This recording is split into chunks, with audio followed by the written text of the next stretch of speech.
Efésios, capítulo 4, versículos 1 seguintes. Exorto-vos, pois. E aí Paulo faz um parênteses para lembrar que ele está preso. Exorto-vos, pois, que leveis uma vida digna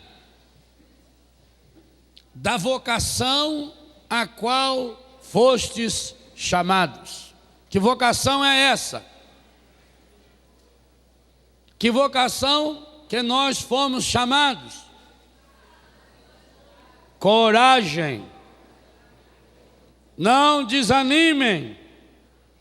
Não foi isso que foi proclamado? Levanta. Não tenha medo. Lembra o que meditávamos ontem no capítulo anterior, o capítulo 3? Que sejais poderosamente robustecido em vista do crescimento do vosso homem interior. É dessa vocação que Paulo está falando. Exorto-vos, pois, que leveis uma vida digna da vocação a qual fostes chamados, com toda a humildade e amabilidade, com grandeza de alma, suportando-vos mutuamente com caridade.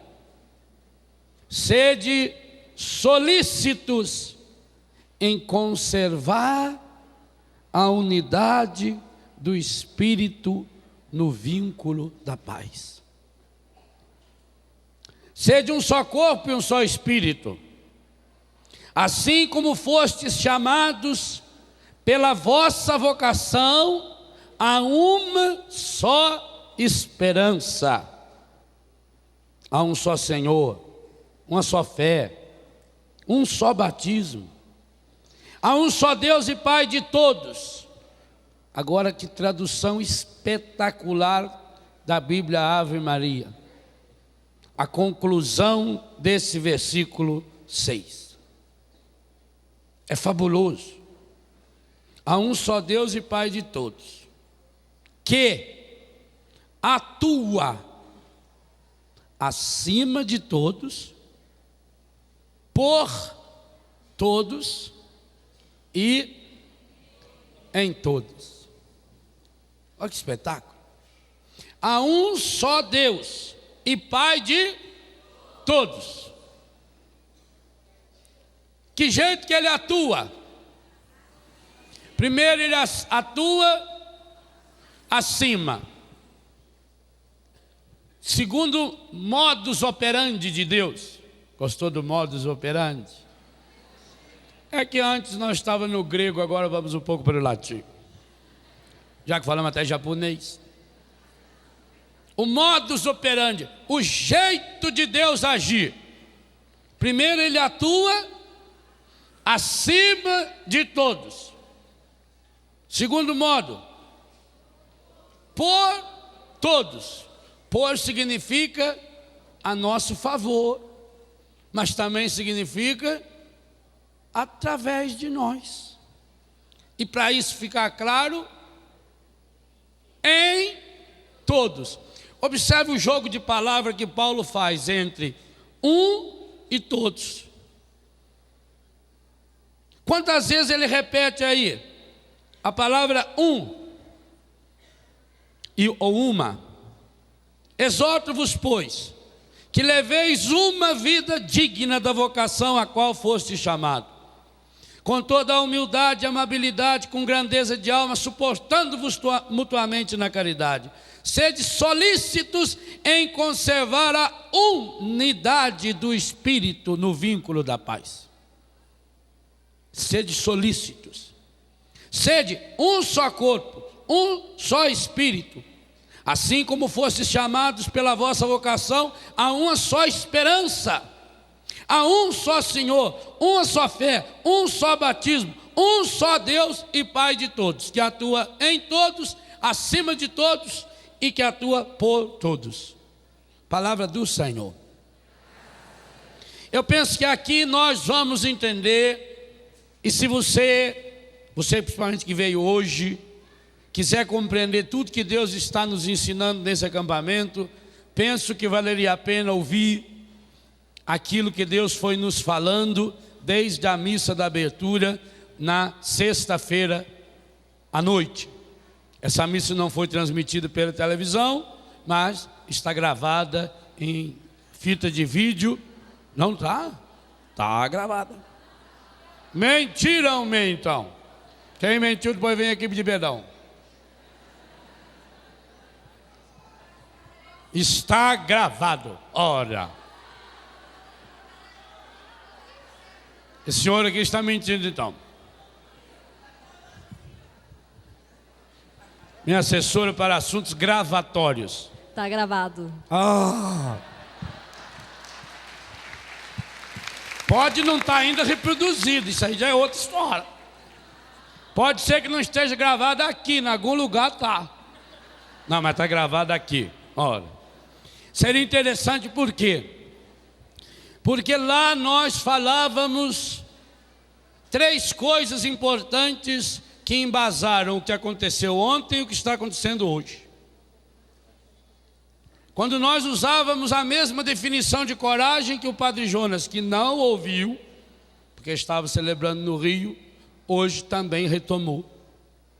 E quando falávamos que, porque Jesus, retomando o domingo passado, a festa da Ascensão, antes de subir ao Pai, mandou que os discípulos, que os apóstolos, que a igreja primitiva fosse para Jerusalém e passasse essa semana, esses 10 dias em oração, para que recebessem a força do alto.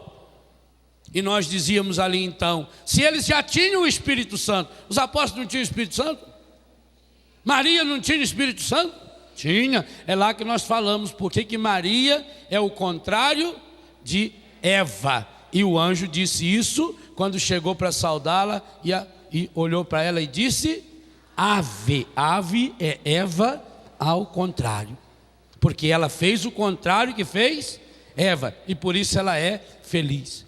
E que então os apóstolos, com Maria, a igreja primitiva, as mulheres discípulas, voltam para Jerusalém. E foram para onde? Para o que tinha acontecido no cenáculo.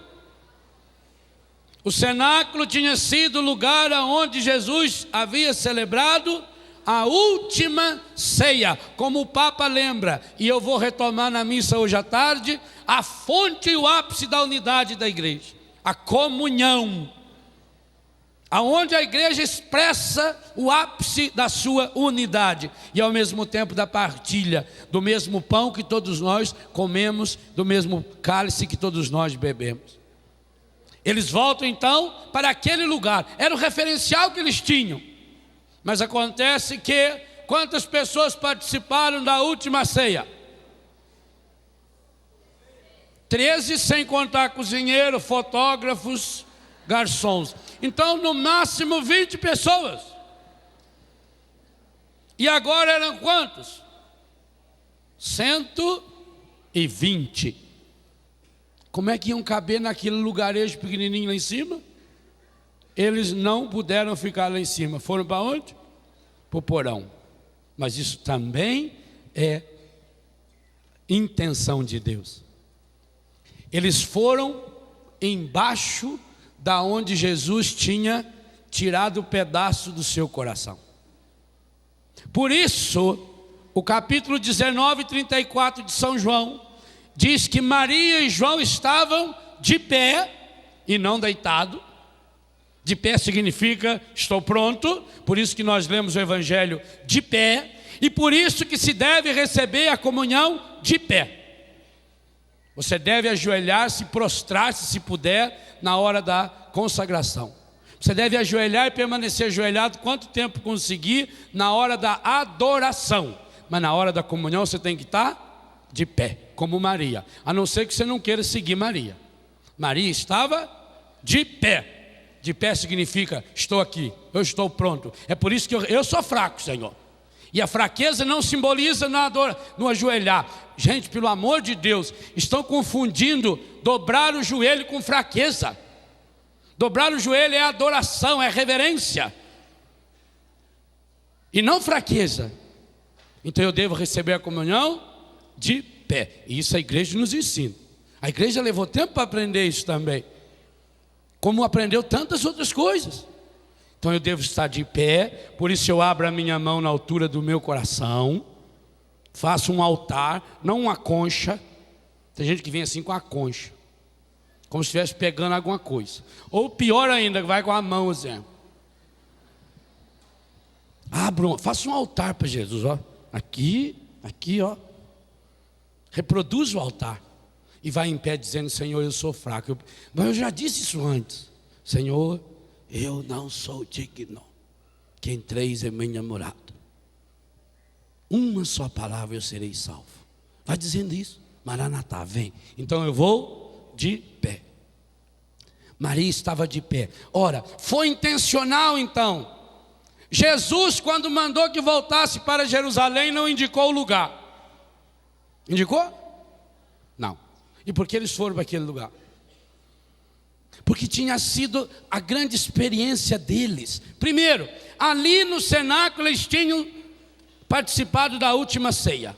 Segundo, ali no cenáculo, evangelho de hoje à tarde, eles se encontraram com Jesus ressuscitado.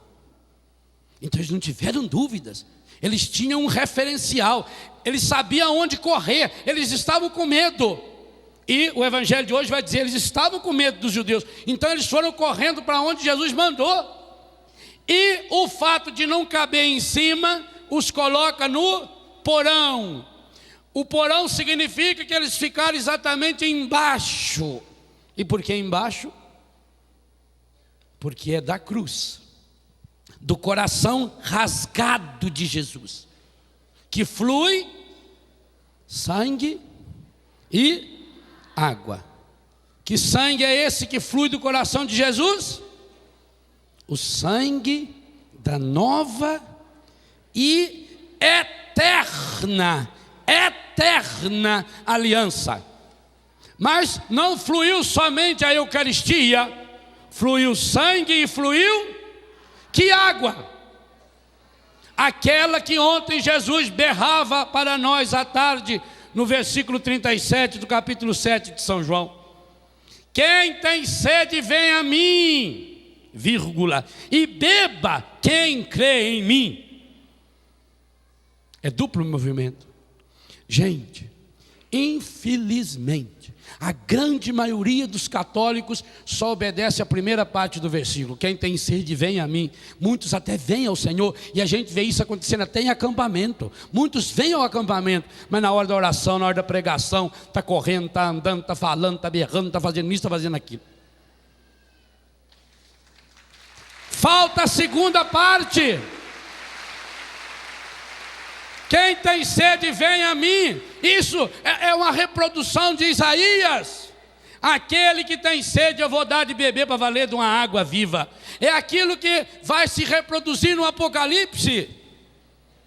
É aquele rio que fluiu do lado direito do templo, Ezequiel capítulo 47. É a água viva que deu vida aos hebreus e que matou os egípcios. É dinâmica. É essa água, uma água viva, uma água que tem vida. Então, quem tem sede, venha a mim. Não sei o percentual, mas uns 90% dos católicos param aí. Tem sede, vou lá. Aí eu bebo um golinho da água, acabou a sede, volto embora. Volto para a minha vidinha. Domingo que vem tenho sede de novo, vou lá, bebo um golinho.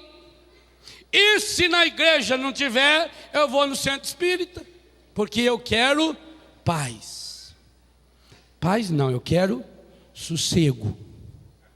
Eu não quero me incomodar. E de novo eu venho lá de vez em quando e bebo mais um golinho. Mas não acontece o segundo passo. Quem tem sede, venha a mim, vírgula, e beba quem crê em mim. Só quem crê, bebe. E essa bebida, o padre nos lembrava ontem, é engolir, é fazer com que o Espírito entre dentro de nós, para poder agir através de nós. Do interior de quem bebe, e não do interior de quem vem.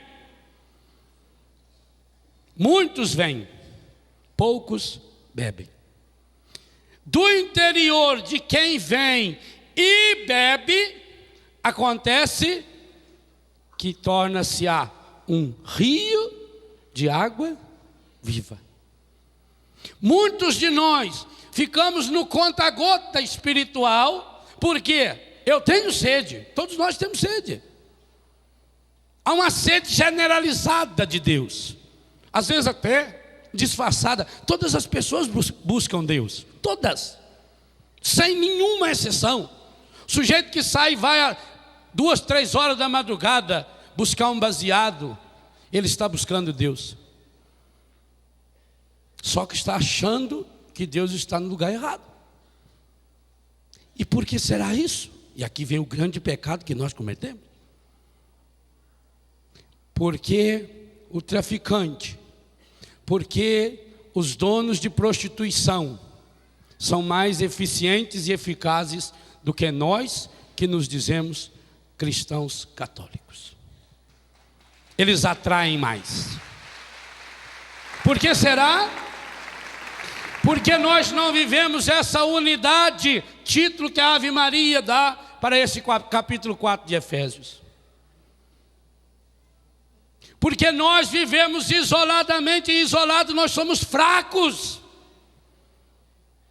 Porque esse Deus que é Pai de todos, age em todos, acima de todos e através de todos. Mas também age em todos e em cada um, através de todos e através de cada um. Mas se a pessoa se isola, o Espírito Santo não pode trabalhar no coração dela. Sabe qual é a grande causa que o padre deixava ontem como reflexão e pergunta? Por que será que muitos cristãos não se abrem à ação dos carismas do Espírito? Não é por falta de teologia. Eu tenho aberto aqui no meu livro, Servindo o Espírito, a Igreja Católica afirmando em seus documentos oficiais. Por exemplo, meu livro Servindo o Espírito, página 12. Lá no finalzinho da página. Jesus Cristo, para completar a sua obra, como nos lembra o decreto ad gentes do Concílio Vaticano II, enviou o Espírito Santo, a fim de que interiormente operasse sua obra salutífera de cura e propagasse a igreja para todos os tempos. Isso aqui é palavra oficial da sua igreja católica. É um documento oficial da igreja. Para todos os tempos, todos.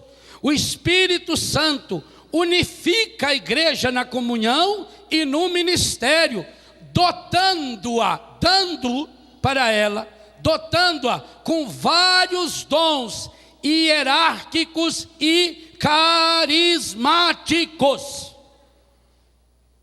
Isso aqui é documento oficial da Igreja Católica. A igreja recebe do Espírito quando está em comunhão para todos os tempos, dons hierárquicos. E os Atos dos Apóstolos já percebeu a importância da hierarquia para ser a unidade da igreja. Tanto que antes de dar o Espírito Santo, Atos 2, foi preciso substituir Judas, o filho da perdição. Perdição por quê? Porque se afastou da igreja, se afastou daquela eclésia da comunidade. E quando a gente se afasta da comunidade, acontece conosco a mesma coisa. A gente se perde por bobagem, por 30 moedas. Inclusive, o Judas logo em seguida se arrependeu.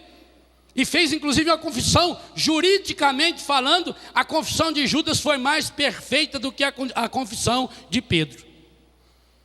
Se você pegar os termos jurídicos da confissão de Judas, ela é absolutamente perfeita. Ele se arrependeu profundamente, ele manifestou externamente o seu arrependimento, ele foi até os sacerdotes, ele se confessou publicamente, e quarto, ele reparou o mal feito, ele devolveu o dinheiro que ele tinha recebido. E por que o próprio Cristo chama o filho da perdição? Porque ele fez tudo isso na comunidade errada. Ele foi se confessar para os sacerdotes dos judeus, como muitos de nós vai se confessar lá para Sechunoê, para Centro Espírito, para Nova Era, para não sei aonde, não sei aonde. E infelizmente, meu irmão, minha irmã, o ecumenismo não pode existir enquanto tiver mentira. E infelizmente não tem ecumenismo verdadeiro, porque eles não reconhecem que nós estamos fiéis a Jesus. A nossa religião não foi fundada por pastor, por bispo, por não sei quem. Foi fundada pelo sangue de Cristo que fluiu do coração rasgado de Cristo na cruz. Não foi a igreja que inventou a confissão. Então ele foi confessar-se para o sacerdote errado. Ele se isolou. Ele se afastou da comunidade. Gente, voltem na pregação da sexta-feira. O Pedro, que havia cometido um pecado muito maior. A confissão de Pedro juridicamente é pobre. A única coisa que diz que o Pedro fez ao arrepender-se foi olhar para Jesus. O Judas não. O Judas se arrependeu, confessou publicamente, foi até o sacerdote e devolveu o que ele tinha pego. O pecado de Pedro é muito maior do que o de Judas. Expliquei isso aqui na sexta-feira. Pedro olhou para Jesus. Jesus olhou para Pedro. Juridicamente, do ponto de vista objetivo da confissão, uma pobreza. E por quê? Que o pecado de Pedro produziu aquele encontro lindo, o evangelho da sexta-feira, tu me amas? E o Pedro transformou-se no que se transformou, tanto que nós estamos falando nesse homem faz 2000 anos. Porque mesmo depois de ter pecado, Pedro, isso eu acho espetacular, mesmo depois de ter pecado, de ter negado o Senhor 3 vezes, ao olhar para Jesus e se arrepender, João 21 nos ensina que mesmo pecando, Pedro não se afastou da comunidade. Ao falar, vou pescar, os irmãos, nós também vamos. E foram com eles quem? Aqueles que estavam com ele a primeira vez que eles foram pescar e que ficaram dando banho de minhoca a noite inteira, porque a rede estava estragada. Mesmo pecando, Pedro não se afastou da comunidade. Os discípulos de Emaús que estavam desanimados, depois que se encontram com Jesus, eles voltam correndo para onde? Para a comunidade. Maria, a mulher mais plena do Espírito Santo que o mundo conheceu e que nunca vai existir igual. Eu disse aqui, alguns podem ter pensado que foi absurdo, mas foi consciente o que eu falei. Nem Jesus experimentou do modo como Maria experimentou o Espírito Santo. Pois ela também foi para a comunidade. E o que significa as aparições de Nossa Senhora? Eu lembrava ontem no show do PC, que já começou no ano 40. O título Nossa Senhora do Pilar é o primeiro título que Nossa Senhora recebeu pelas suas aparições, quando ela vem em Saragoça, na Espanha, atender São Tiago. Porque os apóstolos, depois da unidade de Pentecostes, eles saíram pelo mundo a evangelizar. E aonde eles iam, eles formavam comunidade. Até Maria foi correndo para a comunidade. Maria, aos pés da cruz, de pé, recebe de Jesus a missão de formar a comunidade com João. E para mostrar que é para ser uma comunidade viva, uma comunidade onde os laços que unem têm que ser muito maior do que os laços de parentesco, de interesse. O laço que une uma comunidade tem que ser o sangue e a água que jorraram do coração rasgado de Cristo na cruz. Maria e João estavam de pé aos pés da cruz, e eles descobriram, ali aconteceu o Pentecostes, ali houve o cumprimento da promessa. Por isso que São João escreve no grego uma expressão que também não tem como ser traduzida em português, porque é um imperativo categórico. Ele diz: vão ter que olhar para aquele que foi transpassado. Não tem outro jeito. Então Maria, João, Pedro e os discípulos, agora eles voltam correndo para Jerusalém. E não é porque não cabe em cima, é porque eles têm que estar embaixo desse coração. E a Eucaristia, nós sabemos, é pedaço do coração de Jesus. E isso quem afirmou em 1971 foram os cientistas mais importantes do planeta, os cientistas da NASA, que afirmaram, quando examinaram o milagre de Lanciano, disseram: esse pedaço de carne que está aqui, que está lá, já faz 1.300 anos, é o pedaço da carne do músculo do miocárdio, que reveste o coração, o músculo mais forte do coração, de um homem de mais ou menos 30 anos, que tem o sangue AB, que é o sangue típico do homem judeu. Quem afirmou que a Eucaristia, cada vez que você comunga, você come um pedacinho do coração de Jesus, foi a NASA. Foram os grandes cientistas do mundo. Acontece que muitas vezes os avanços da ciência não servem para nada se eu não ponho em prática na minha vida. Meus irmãos e minhas irmãs, não foi por um acaso que os discípulos, os apóstolos, quando eu falo os discípulos é o grupo de 72, os apóstolos 12, no caso só tinha 11, Maria e a igreja primitiva, aquelas mulheres que Lucas nomeia no capítulo 8 e que todos os evangelistas nomeiam na ressurreição de Jesus. Eles vão para o cenáculo e eles ficam embaixo. E eu contei aqui para vocês o sacrário do cenáculo, onde foi celebrado a primeira missa na face da terra, é o coração de Jesus.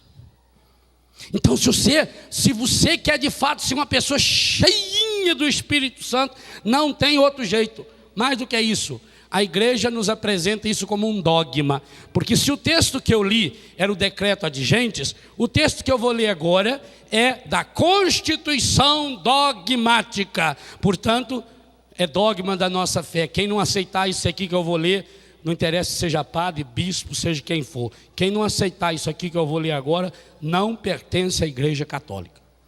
Porque dogma é isso. Dogma significa eu não posso discutir. Até aqui a igreja tem certeza. Daqui para frente eu não posso discutir.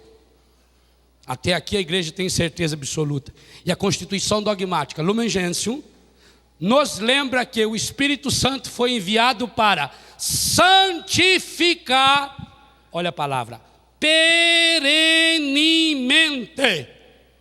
O que significa isso? Aquilo que está escrito no ad gentes aqui atrás. Para todos os tempos.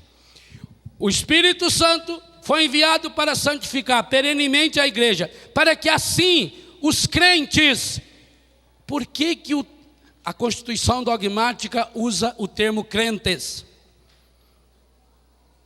João 7,37, evangelho de ontem. Quem tem sede, vem a mim. Mas não é crente. É assistente. Beba quem crê em mim. Crente, então, é quem bebe dessa água. O crente tem que ser quase que um alcoólatra do Espírito. E não assustem com a expressão que eu usei, que quem usou isso primeiro do que eu, em algumas coisas ele foi primeiro do que eu. Foi São Paulo. Em Efésios 5, versículo 18, ele diz: não vos embriagueis com vinho, mas enchei-vos do Espírito Santo. Porque o Espírito Santo a gente bebe. E a gente se embebeda. e o efeito dele deixa a gente cambeando, para usar um termo mineiro. Tanto que o discurso de Pedro em Pentecostes é: senhoras e senhores, não estamos bêbados. 9 horas da manhã ainda, não abriu os botecos. Ontem foi feriado, sábado. Nenhum de nós. E eles não eram. Aliás, eu estava na Semana Santa, também já não bebi. Nem churrasco tinha, porque era tempo de comer peixe, não comia carne. E nenhum deles levou a garrafinha de cachaça, igual o povo faz na época da eleição, que não pode beber. Eles compram na véspera e levam a casa. O Beto está levando a garrafinha dele no bolso, assim, prevenido. Caiu um tombo. Quando caiu, bateu a mão no peito, estava molhado. Falei: minha Nossa Senhora, tomara que seja sangue. Eu quero proteger minha cachaça. Pois eu digo a você, nós precisamos ser viciados, chapados no Espírito Santo.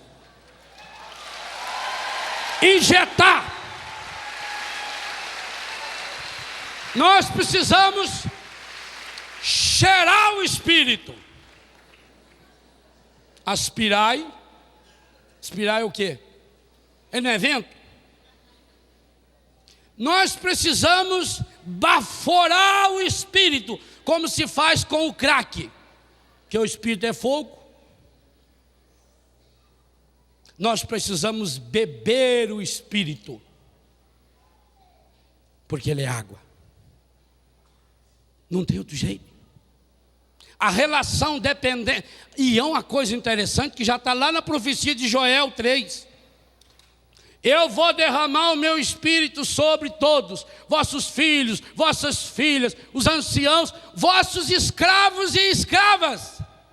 E eu fico tão feliz quando leio isso, porque falo: oh meu Deus, então é para mim, porque já que eu sou escravo do pecado, é para mim. É para você, se você é escravo de alguma coisa. Se você for escravo de alguma coisa, hoje você pode pular de alegria e dizer: meu Deus, é para mim, porque eu sou escravo. Sou escravo da televisão, sou escravo do jogo, sou escravo da internet, sou escravo do sexo, sou escravo disso, sou escravo daquilo. Do que eu sou escravo? Louvado seja Deus. Hoje a promessa que se realiza para nós, que está se realizando nesse acampamento, é essa: eu vou derramar o meu Espírito sobre os escravos e as escravas, também as senhoras escravas da novela, escrava da fofoca, escrava do bingo, escrava de tanta coisa. Também para a senhora é derramado perenemente o Espírito Santo. Perenemente significa que não para. Além de ser perene, o pós-fixo mente significa que é movimento. Igualzinho os 3 gerúndios que o padre lembrava ontem, foi andando, louvando e saltando. É movimento. Pulando, mexendo, é dínamos. O Espírito Santo foi enviado para santificar perenemente a igreja, para que assim os crentes pudessem aproximar-se do Pai por Cristo num mesmo Espírito. O texto de Efésios. Foi lembrado já para nós 2 vezes nesse acampamento que os discursos de Pedro nunca terminaram. Lembra disso? O padre falou para nós, citou os discursos de Pedro. E por que é que os discursos de Pedro nunca terminaram? E esse nunca significa que ainda não terminaram. Por quê? Porque Pedro foi o primeiro Papa. E ele não falou como Pedro, ele falou como Papa. Aí já está prefigurada a sucessão apostólica. O discurso de Pedro vem passando de Papa para Papa. Cada Papa está continuando e só vai terminá-lo na Jerusalém Celeste. Você pertence à igreja onde Pedro continua falando. Inclusive, hoje falou em croata, porque nesse final de semana de Pentecostes, vou debruçar o livro aqui mais um pouquinho. Nesse final de semana de Pentecostes, Pedro. Atualmente, João Paulo II, com 83 anos de idade, cheio de doenças e enfermidades, completou nesse final de semana de Pentecostes a sua 100ª viagem. 100%. E tem católico que olha para o tempo, se vê que tem uma folha ventando, não vou não na missa. Estou com problema na coluna, estou com problema de diarreia, estou com problema disso. O Papa está lá sem poder andar, ele anda, sem poder falar, ele fala. Por quê? Porque ele não pode parar. O discurso dele não tem fim. Ele já fez quase 3.000 discursos, é só continuação do discurso de Pedro. E você precisa ouvir Pedro, se você quiser estar em comunhão com essa igreja. Não tem outro jeito. 100 viagens. Corresponde 3 vezes daqui na lua.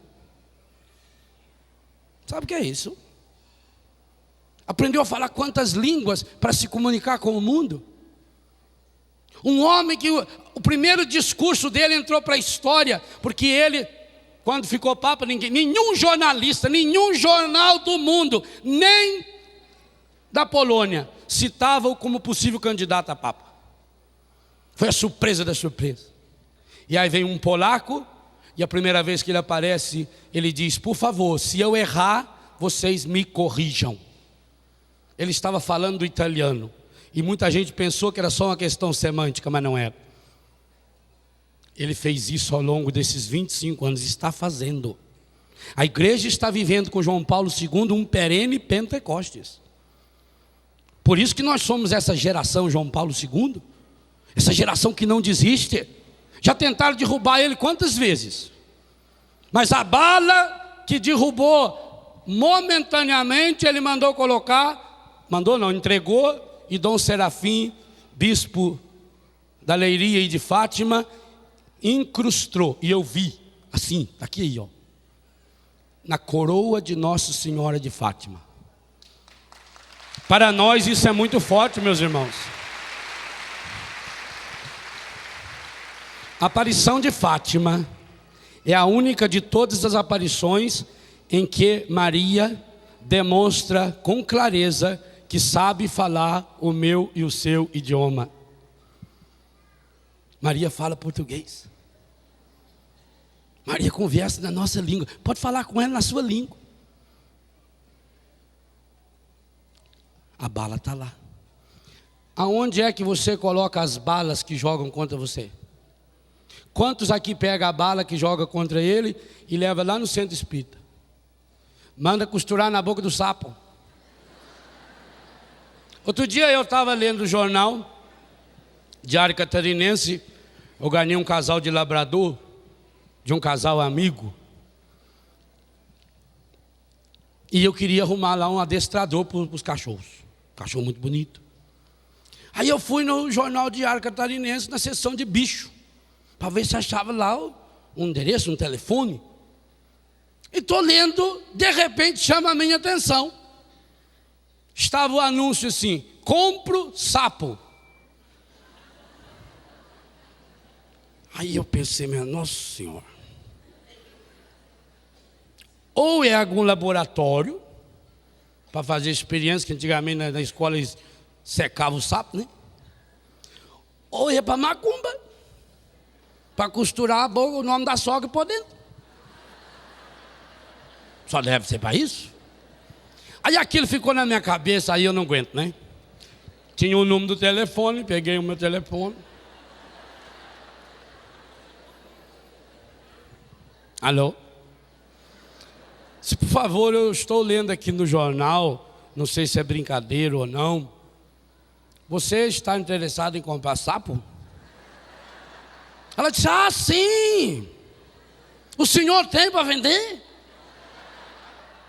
Falei: tem. E quanto custa? Falei: bom, aí depende. Depende muito para qual é a necessidade que o senhor precisa. Não é porque... Mas qual é o preço? Eu falei, isso, os menores tá 100, maiorzinho vai a 150. Eu falei, eu não sabia que criava sapo. Eu falei, cria, lá nós cria de tudo, velho. Se você ver o prédio que nós tem lá, tem umas 15 qualidades de sapo. Ela falou, que bom. Eu falei, mas qual é o interesse de você? Olha, foi bom eu ter ligado, senão eu ia estar pecando contra a pessoa lá. Ela disse, é que a minha mãe, ela fez um jardim na casa dela, muito bonito, ela gosta muito de flores. E está dando umas larvas no jardim, comendo as plantas. Ela já pôs veneno, pôs tudo. Então teve um professor da Universidade Federal que disse que tem que colocar sapo lá dentro, que só sapo que come o bichinho, a larva que estraga as flores. Aí, então, dei meu telefone, mas até hoje não comprou. Acho que ela achou meio caro o meu sapo. Então veja, para onde você leva as balas que jogam contra você? O Papa mandou para Nossa Senhora. Quantos aí levam no centro espírita? Ou leva na Seixonoye? Ou leva na mesa branca? Ou leva na macumba? Ou leva no boteco? Ou leva na zona? Ou na casa do traficante? Ou na casa da amante ou do amante? Ou na casa da vizinha mais fofoqueira? Para onde você leva as balas que jogam contra você? Se você quer perenemente estar aberto a essa ação do Espírito na igreja de Pedro, faça como o atual Pedro. Mande para Nossa Senhora. Ela é especialista nisso, porque foi ela que pisou a cabeça do encadido. Ela que tirou a bala, disse o Papa. Então, nós pertencemos a essa igreja. Meus irmãos, prestem atenção nesse sentido de comunhão. E o terceiro texto que eu quero ler do meu livrinho aqui, Servir no Espírito, aonde eu procuro dar uma teologia bíblica da ação do Espírito Santo em nossa vida, é de um sucessor desse Pedro. Esse texto é espetacular. Eu queria que você pedisse a Deus a graça de ouvir esse texto com a unção e a poesia que ele foi escrito. É espetacular. Está na página 13.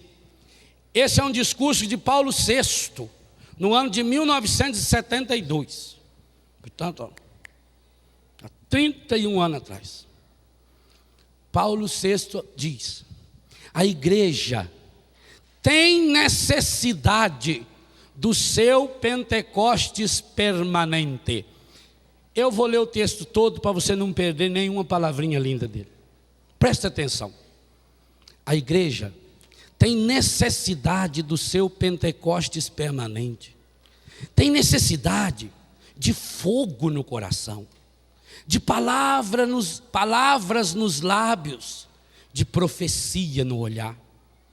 A igreja tem necessidade de ser templo do Espírito Santo, isto é, de total limpeza da vida interior.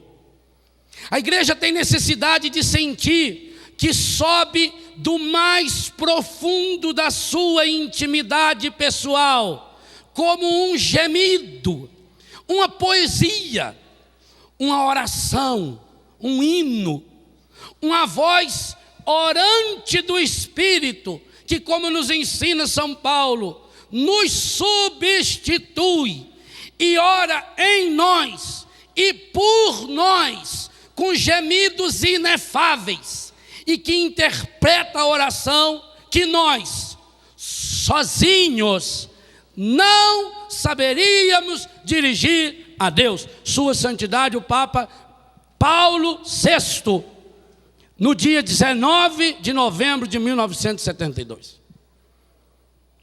Paulo VI está falando no dom das línguas, explicitamente, nos carismas todos de profecia, de sabedoria.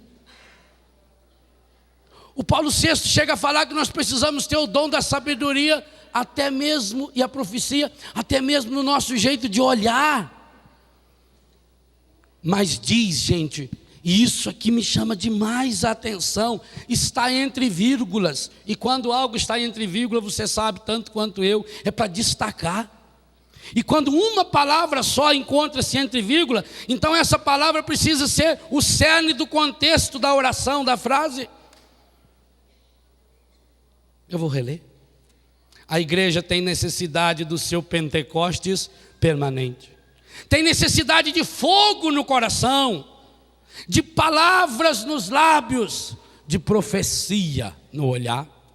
A igreja tem necessidade de ser templo do Espírito Santo, isto é, de total limpeza da vida interior. Tem necessidade de sentir que sobe do mais profundo, do porão, da sua intimidade pessoal, como um gemido. Ai meu Deus, é um gemido. Uma poesia, uma oração, um hino, que nós fazíamos tão lindamente ontem na missa. Uma voz orante do Espírito que, como nos ensina Paulo, nos, plural, nos substitui. E olha como ele está falando a mesma coisa que eu li em Efésios. Ora, em nós e por nós, com gemidos inefáveis, é inefável, e que interpreta a oração, que nós, agora o entre vírgulas, sozinhos, não saberíamos dirigir a Deus. O livro, mostra aí, tem gente querendo olhar a capa. Servir no Espírito, página 13. Que coisa espetacular. Então a pergunta que vem sendo feita desde o início desse acampamento é: por que muitos de nós não temos mais ou não temos ainda agindo em nós e através de nós os carismas do Espírito Santo? Por que nós acabamos tornando-nos pessoas tão fracas? Por que qualquer coisinha nos derruba? Por que nós perdemos o ânimo? Porque queremos buscar o Deus da nova era sozinho. Autoajuda. Isso aí está dizendo que você tinha que pôr fogo em tudo quanto é livro de autoajuda que você tiver em casa. Que o cristão, ou ele aprende a de alteridade com L, alter, ajuda, a ajuda aos outros, porque ajudando aos outros, ele ajuda a si mesmo. Agora, cada vez que eu tentar fazer isso sozinho, a primeira coisa que eu perco, o Espírito Santo. E quando eu perco o Espírito Santo, não tem mais nada. E por que nós ficamos sozinhos? Porque nós mentimos ao Espírito Santo. Atos capítulo 5. O Ananias e a Safira. Safira é um nome agregado. Se fosse em português era outro, quase com as mesmas sílabas. Mentiram ao Espírito Santo. O que aconteceu com os dois? Morreu. Ali ó, caiu mortinho. Combinaram a mentira. E muitos casais hoje também estão morrendo porque estão combinando mentira. Eu vou continuar essa pregação na missa pela importância daquilo que o Senhor está nos falando. Ou a gente aprende a viver em comunidade, ou a gente morre. E pior, bota a culpa nos outros. Trabalhava numa construção, 3 colegas, como a gente, um gaúcho, um mineiro e um húngaro. Quando chegou na hora do almoço, cada um foi lá, lavou a mão e veio abrir a sua marmita. E o gaúcho abriu a marmita e falou: bate. Olha, eu lhe digo uma coisa, não aguento mais comer churrasco.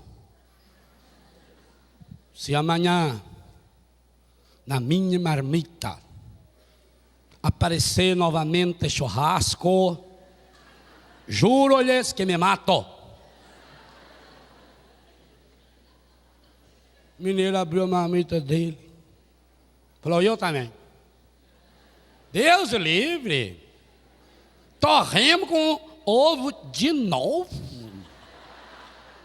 Eu não aguento mais comer torremos e ovo, torremos e ovo. Se amanhã vier torremos e ovo na minha marmita, eu me mato. O húngaro disse, olha depois. Isso é uma pronúncia nova que está usando na Hungria. Olha depois. Se amanhã cai minha marmita tiver bacalhau com cebola e eu também me mato. Dia seguinte, os colegas já ficaram atentos. O gaúcho abriu a marmita. Eu avisei. Churrasco. Pegou o revólver. Morreu. Vamos ver se o mineiro também era macho. O mineiro abriu, olhou. Eu também avisei. Torremos, ovo. Pegou o mesmo revólver. Tom. Aí ficaram esperando o húngaro.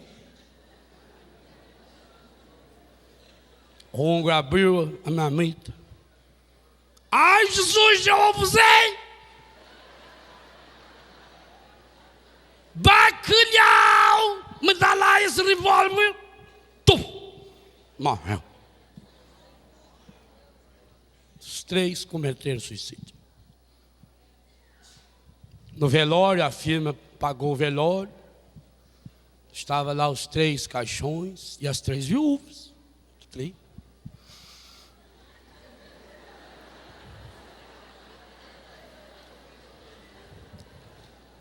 A gaúcha falou, mas veja, se eu soubesse, ele era trilegal. Se ele estivesse avisado, eu teria mudado o cardápio. A menina também. Eu também.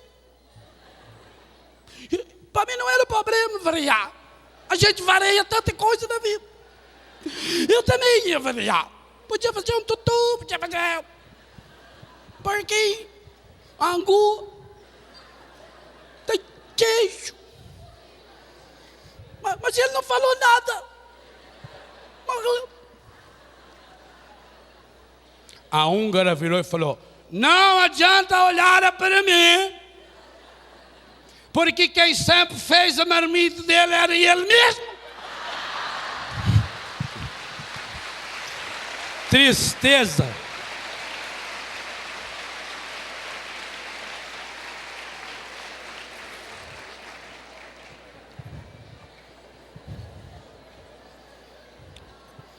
Quem é que faz a sua marmita? Nós fazemos a nossa marmita. Enchemos a nossa marmita com tudo que não presta, com tudo que a gente não aguenta mais. Sai do acampamento e a primeira coisa que faz, correr para encher de novo a marmita, para assistir a mesma merda na televisão, para colocar na mesma marmita as mesmas conversas de sempre, as mesmas mentiras, os mesmos vícios, e depois morre.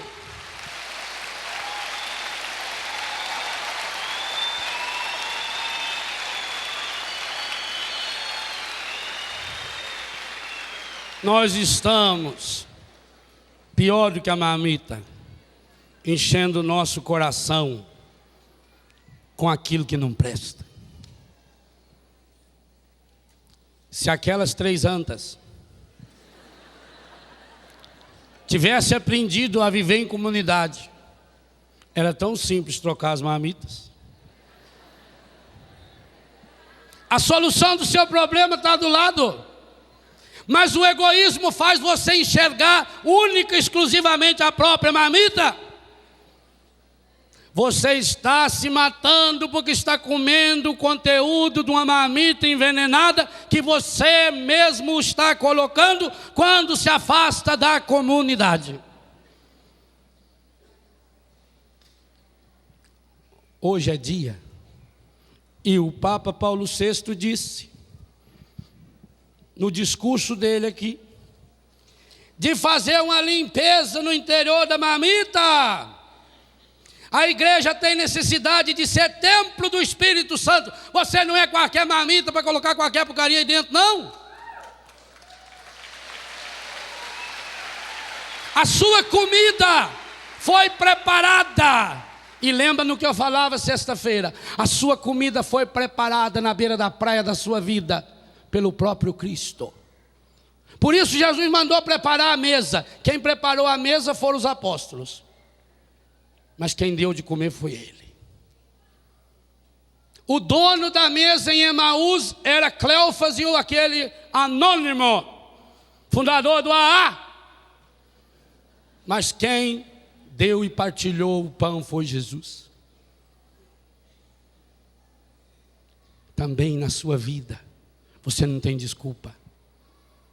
Porque aqui, e daqui a pouco vai estar uma mesona aqui.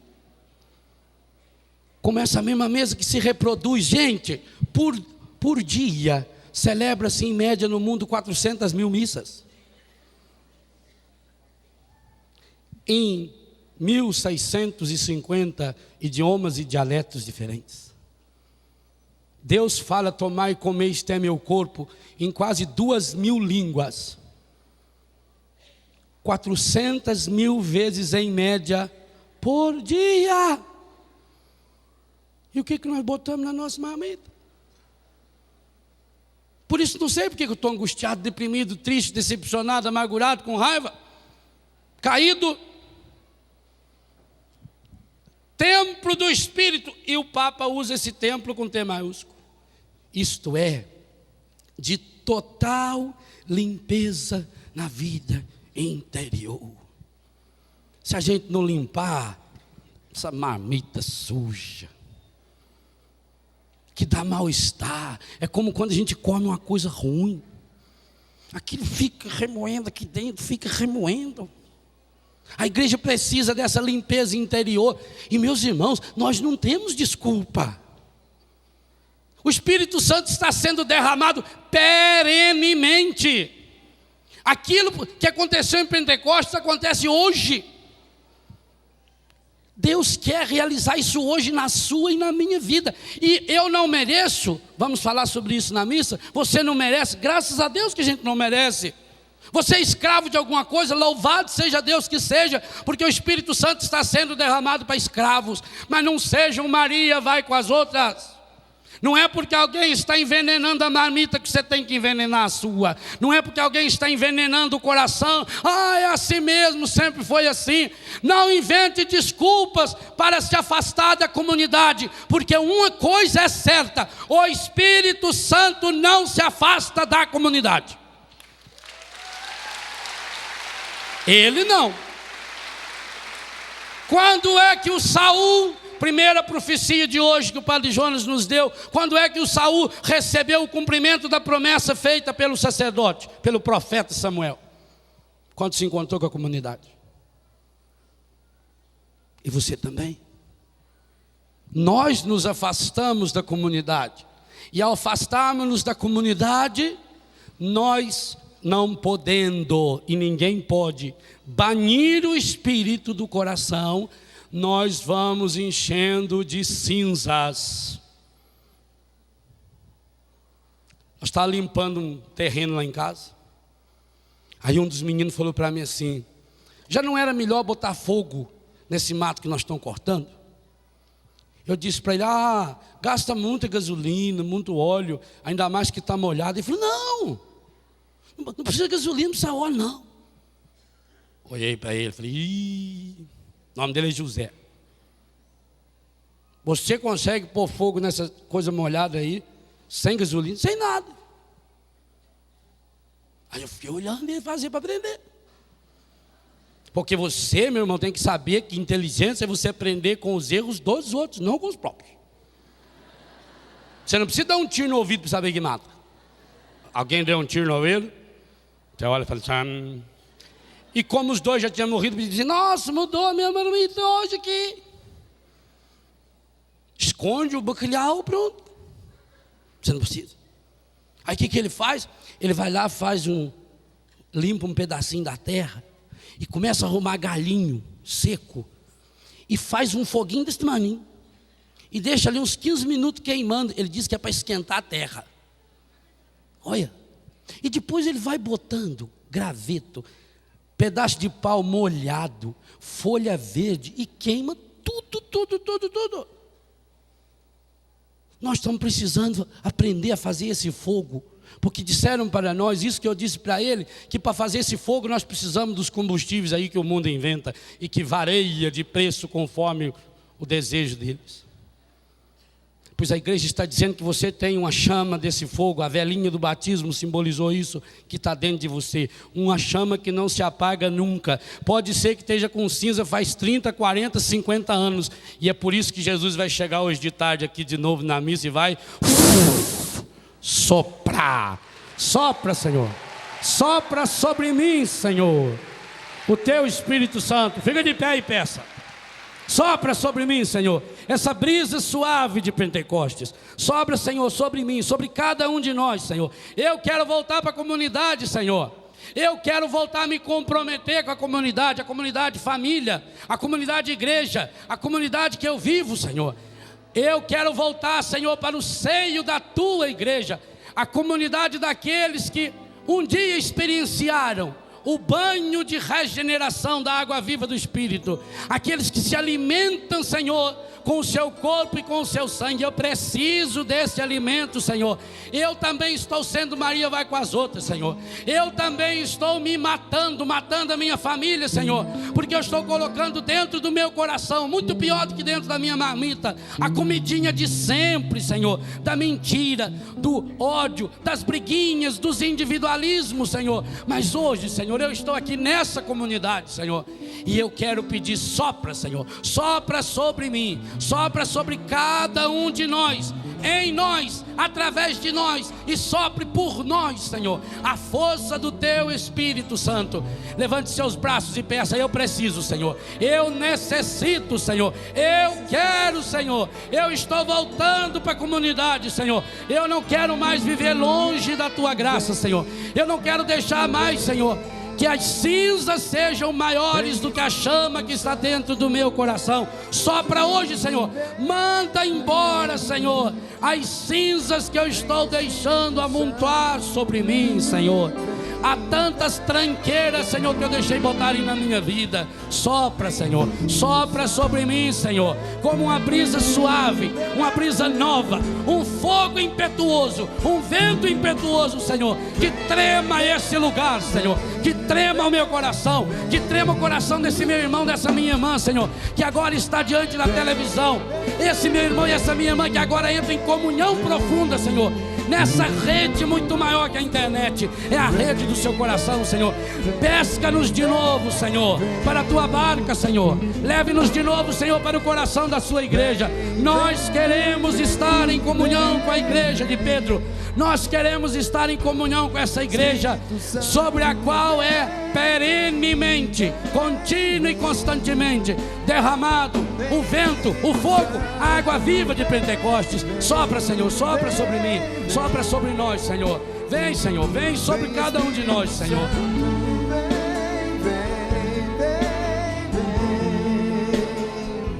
Vem, Espírito Santo.